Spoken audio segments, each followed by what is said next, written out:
But there's going to be a new severe weather outbreak coming up in a different part of the country over the next few days. Yeah, you talk about states that have been affected this season already, but we're looking especially over portions of Kansas. And look at this that came in from the 27th, Kendall, Kansas. We may see scenes like this again. I think winds are going to be a big part of the story with what's happening today. Large hail as well. All right, let's break down the storm threat because it has been a wild season so far.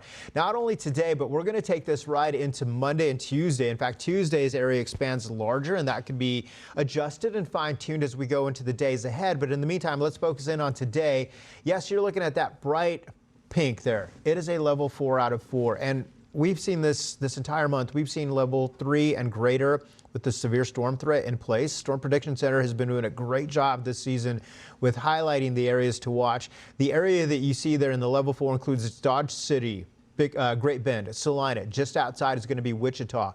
But not to be so focused on just this area, but you look how widespread of an area is all the way up into Kansas where we could see some of these storms pick up. Now we'll watch for the damaging winds, and when we're talking damaging winds, you're talking wind gets 75 miles per hour or greater.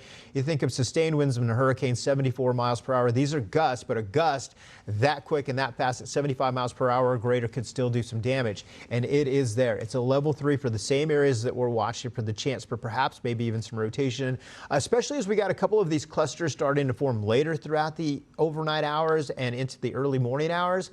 That'll be a concern, so make sure that you have notifications turned on. You've got your plan in place if you need to. It's a Sunday evening.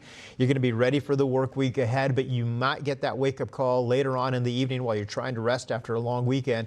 Hail's going to be potentially 2 inches, 2.5 inches in diameter. That'll be a concern for property damage. Also, the chance for the tornadoes, it's a level 2 out of 5. Still, we'll watch for maybe some twists in these lines, especially as it starts to bow out. Your timestamp, 10 o'clock this morning. You've got a couple of those moving storms that we've been watching this morning on the radar already, moving over portions of Omaha. And you think of areas that were affected not long ago with tornadoes, still in recovery mode. You'll be getting some rain. It moves through overhead. 4 o'clock in the afternoon, a couple of areas start to ignite. A lot of these will tap into some very cold air aloft. Then you've got a couple of clusters, one moving over central Kansas, one over portions of Oklahoma, and right into Nebraska as well with that first cluster. 2 major clusters continuing to drag off to the north and northeast here by 9 o'clock this evening. Chance for some of these to produce those strong winds, and then by the time we get into early 12 o'clock in the morning or so, some of these still producing some strong winds, and it holds tight over Joplin, Missouri by 3 o'clock in the morning.